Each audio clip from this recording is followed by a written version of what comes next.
So, do inanimate things have impact on you? Yes, if you allow it. You are the only creature on this planet who's been given the freedom to shape your own life. It is this freedom that human beings are suffering. But good luck, you keep it in the pocket. If it's on your finger, they will think you're…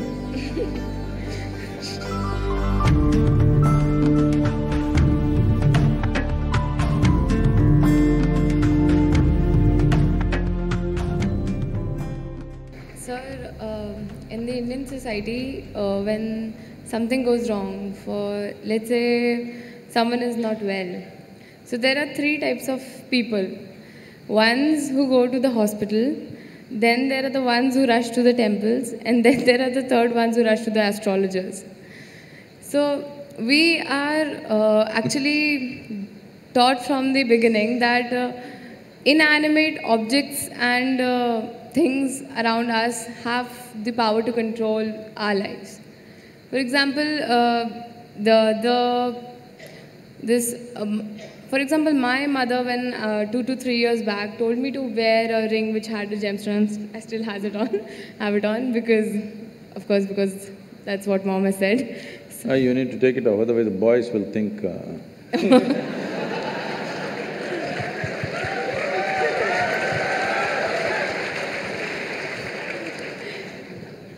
But good luck, you keep it in the pocket. If it's on your finger, they will think you're…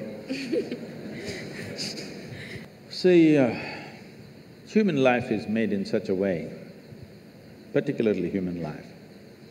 For all the animals, nature has fixed clear-cut path, what they can do, what they cannot do. Their lives happen between two lines. They cannot go below that, they cannot go above that. Within that they live. That's why they look so sure and certain, and they're peaceful. Once their stomach is full, they're all peaceful. Do you see this? Hello? Are you on talking terms with me or no? Do you see all the animals, once their stomach is full, they are peaceful. But human beings are thinking, or they're being taught that peace is the ultimate goal of life. A buffalo, full stomach, he sits peacefully. And for you, that is the ultimate goal, what a shame. What a buffalo can do with a stomach full of grass or whatever else he eats, you have to hold it as the ultimate goal. Is it not a shame, I'm asking you? But this is being taught like this, peace is the ultimate goal of your life. But coming to more fundamentals, if you're not peaceful today, can you enjoy your dinner today? No. Can you just enjoy walking down the street? Can you enjoy the company of a few people around you? No. If not ecstatic, at least you must be peaceful to enjoy anything in your life. So I'm asking, should it be the first step in your life or the last step in your life? Such people will only rest in peace. Now, do other things have influence on us, particularly inanimate objects? The gems and the diamonds and things like that, and also the planets. See, the nature of the planet has a certain influence on the life upon it. You will see on full moon days and new moon days, many animals behave in certain specific ways, simply because they're influenced by it. You know the whole ocean is rising. When ocean, which is millions and millions of tons of water, is able to rise, when 72% of your body is water, you think it won't rise at all? It does.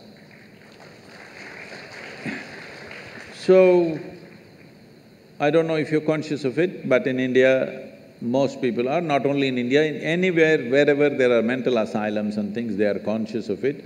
On full moon days and new moon days, people get exaggerated levels of disturbance in their minds. So people think new moon and full moon will cause madness. No, that's not the truth. If you're very loving, full moon day you will become more loving. If you're very joyful, On a full moon day, you will become more joyful. If you're a little crazy, you'll get little more crazy. Whatever is your quality gets little hyped on that day. So those who are romantic, they want full moon day. Those who want to meditate, they want full moon day. Those who are a little mad, they don't want full moon day. Essentially, it's hyping things up a little bit. Of course, today there is another kind of textbook science which is going on, which doesn't observe anything except what happens in the laboratory. These people are going on saying, this is all rubbish, this, that. No, if you pay attention to your own body, you will know, without looking up, without looking at the calendar, you will know when is full moon day, when is new moon day, by yourself, simply if you pay sufficient attention to your own system, because it's visible in your system. Certain behavior is there. But with a human being, the problem is, or people seeing it a problem, any possibility, if you do not explore that possibility, in your eyes, it looks like a problem. What is a problem is always a possibility, isn't it? You don't like it? What is a possibility? If you do not explore it, if you do not realize what is the possibility, it seems like a problem to you. So, do inanimate things have impact on you? Yes, if you allow it, because this is the human predicament that who you are is not determined by nature, it is left open for you. Left open for you means you are the only creature on this planet who's been given the freedom to shape your own life. Is it a small thing? This is a product of millions of years of evolution that today, after all these creatures from a single-celled animal, after these millions of forms, here we are sitting, this is the only creature which can shape its own life the way it wants. Every other creature has to live by the laws of nature. We can shape our own lives. It is this freedom that human beings are suffering. If you're suffering your bondage, it's all right. If you're suffering your freedom, you're a disaster, isn't it?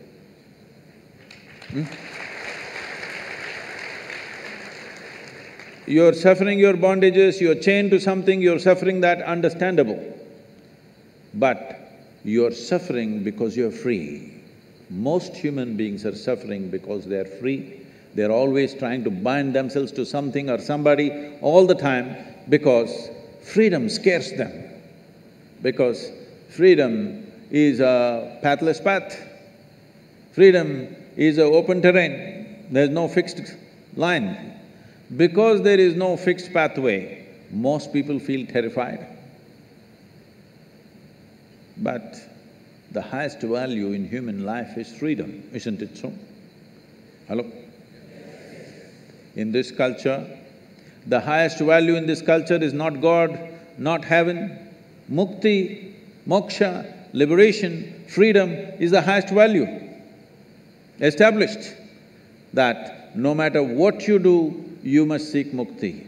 You can do whatever you do with your life, but all that process should be towards your liberation. You must be moving towards higher and higher levels of freedom on a daily basis. Otherwise, your life is not worth it because you're getting entangled with the process of life.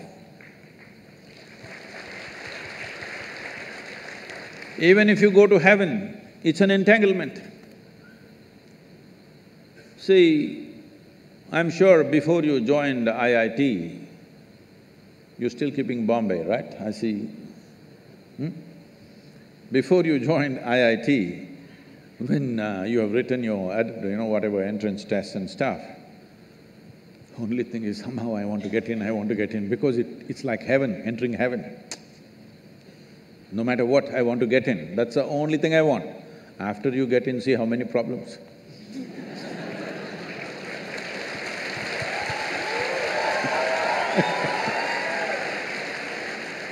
I'm asking you a simple question.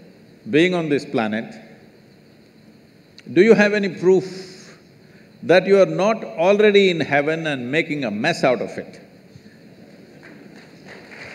Huh? Do you have any proof? Suppose you took off from the solar system, and look down at this solar system, whatever these 12, 14 planets and satellites and works, does planet Earth definitely look like a heavenly body among all these? Yes or no? So you're already on heaven and making a mess out of it, and now you want to go to another heaven. This culture does not value heaven, does not value God, values only freedom. We want to be even free from the creation and the creator. Mukti, moksha is the ultimate value because this is not a philosophical value, this is not a religious value, this is something every life is longing for. Only thing is, most human beings are short-sighted that they long for it in installments.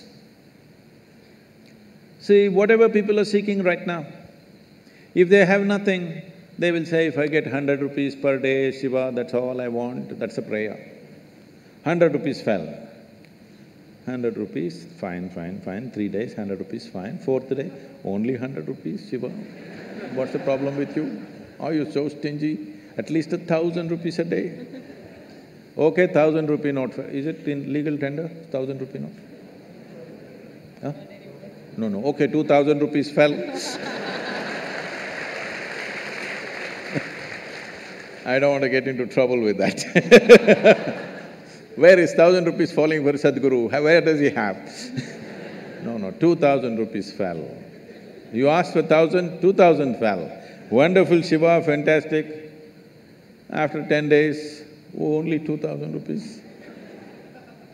It doesn't matter how much it falls, something more, isn't it? This is not about money. People think it's about money.